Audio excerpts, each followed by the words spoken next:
अपने पुत्र की प्राप्ति हेतु महादेव और माता पार्वती अमरनाथ की यात्रा के लिए प्रस्थान करते हैं। इस एकांतवास की यात्रा का मुख्य उद्देश्य पुरुष और प्रकृति का मिलन था, परंतु इस यात्रा को संपूर्ण करने में कई घटनाएं घटित हुईं।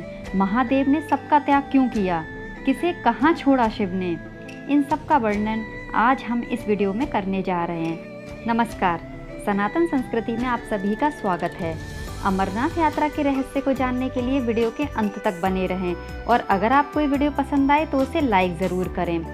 और अगर आपने अभी तक इस चैनल को सब्सक्राइब नहीं किया है तो उसे अभी सब्सक्राइब कर दें और बेल आइकन को प्रेस कर दें, जिससे कि नई नई वीडियोस और नई नई कहानियों के नोटिफिकेशंस आपको सबसे पहले मिलते रहें। तो चलिए अब हम चलते हैं अपने शीर्षक की तरफ। भगवान शिव और माता पार्वती के विवाहोपरांत समस्त संसार और देवतागण उनके पुत्र की प्रतीक्षा कर रहे थे और उधर तारकासुर भगवान शिव द्वारा दिए गए वरदान का दुरुपयोग कर तबाही मचा रहा था, जिससे सभी देवी देवता भयभीत हो उठे थे। संसार के कल्याण और तारकासुर का वध करने के लिए महादेव ने माता पार्वती के समक्ष उनके पुत्र के अवतरण होने का प्रस्ताव रखा और माता पार्वती से एकांतवास को चलने के लिए कहा।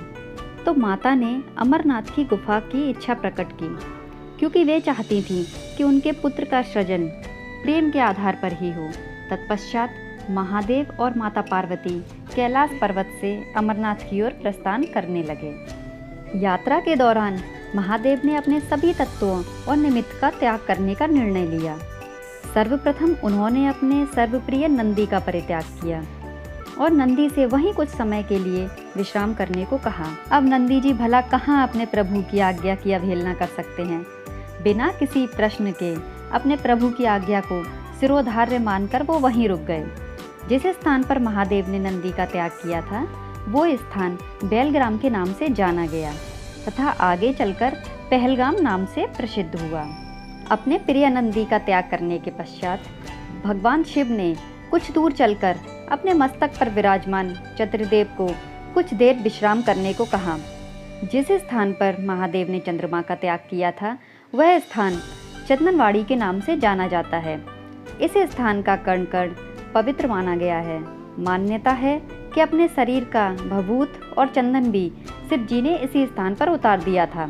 यहाँ की मिट्टी को लोग अपने मस्तक पर लगाते हैं। अब कुछ दूर और प्रस्थान करने के पश्चात महादेव ने एक झील के किनारे अपने शिवलिंग प्रतिरूप पर अपने गले में लिपटे शेषनाग को विश्राम करने के लिए कहा।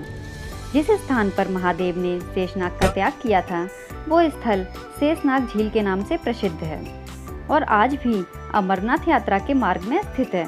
ऐसी मान्यता है कि इसी झील में शेषनाग निवास करते हैं और 24 घंटे में एक बार श्रद्धावान लोगों को शेषनाग के दर्शन भी प्राप्त होते हैं।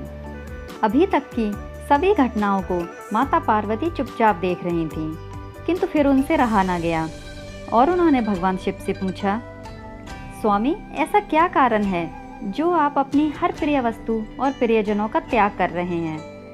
तब महादेव बोले, देवी, चंद्र रूपी मुकुट पुरुष का अहंकार है और नाग रूपी माला उसका मोह, और जब तक पुरुष और स्त्री अपनी सभी भावनाओं, कुंठाओं, अहंकार, लोभ और मोह का त्याग नहीं करते तब तक दोनों के मध्य परस्पर स्नेह अवरुद्ध ही रहता है। इसी कारणवश मुझे भी इन सब का त्याग करना पड़ा तथा इसके फलस्वरूप ही हम अपने मौलिक अस्तित्व में साक्षात्कार कर सकते हैं।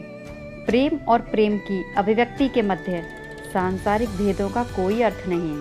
तब माता पार्वती संदेह करते हुए महादेव से फिर बोली, स्वामी, जब आपने अपनी सभी प्रिय वस्तुओं का त्याग कर दिया है तो क्या आपकी जटाओं में विराजमान हमारी बड़ी बहन गंगा का परित्याग अनिवार्य नहीं। फिर महादेव ने उत्तर देते हुए बोला कि देवी, गंगा का त्याग भी अवश्य अनिवार्य है। और इतना कहकर उन्होंने मुस्कुराते हुए अपनी जटाएं खोल दी और देवी गंगा से कुछ देर वहां विश्राम करने की विनती की। जिस स्थान पर देवी गंगा ने विश्राम किया था वो स्थान पंचतरणी सरोवर के नाम से जाना जाता है। अब अपनी सभी प्रिय वस्तुओं और प्रियजनों का त्याग करने के बाद महादेव ने माता पार्वती से पूछा कि हे देवी, अब आपके मन में किसी प्रकार की कोई शंका तो नहीं। फिर देवी पार्वती ने शर्माते हुए अपनी स्वीकृति दी और कहा कि नहीं। और इस प्रकार महादेव और देवी पार्वती ने उनके प्रथम ओजस्वी पुत्र की प्राप्ति हेतु प्रथम चरण पूर्ण किया। हालांकि पुत्र प्राप्ति से पूर्व इस यात्रा में और यात्रा से वापस आने के पश्चात भी और भी अनेकों घटनाएं घटित हुईं, जिनके बारे में अगर आप आगे भी जानना चाहते हैं, अगर आपको इस प्रसंग में रुचि है तो हमें कमेंट बॉक्स में ज़रूर बताइएगा। हम इस पर भी एक वीडियो लेकर आएंगे। तो चलिए, अब वक्त आ गया है आपसे विदा लेने का। फिर मिलते हैं एक नए वीडियो, एक नई कहानी के साथ। तब तक के लिए हर हर महादेव, जय श्री कृष्णा।